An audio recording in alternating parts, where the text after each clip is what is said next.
great things about working on Dragon Age is that the development team has really challenged itself to bring something new to the fantasy genre. It's a genre that's so saturated that we really have been pushing ourselves to stand out, to bring something fresh and unique, and I really enjoy that process.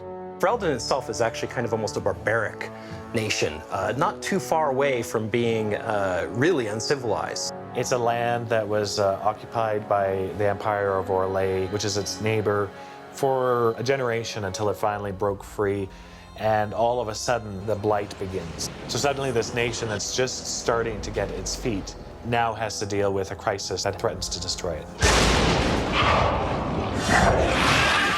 We're not telling a story with words alone in Dragon Age Origins. What's in the levels actually tell you a visual story and also an archaeological story as you're going through the game.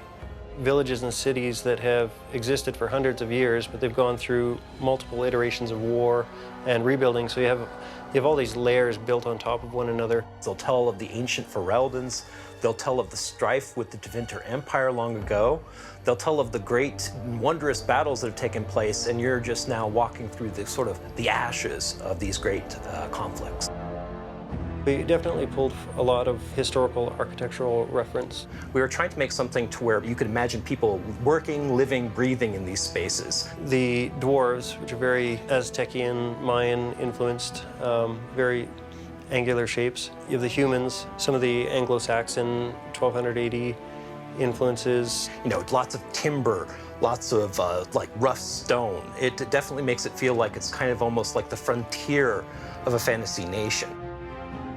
The first step that you have to take in creating levels is coming up with your core concept. Every inch of a level is an opportunity for us to engage you in combat, to tell a story, or to take your breath away.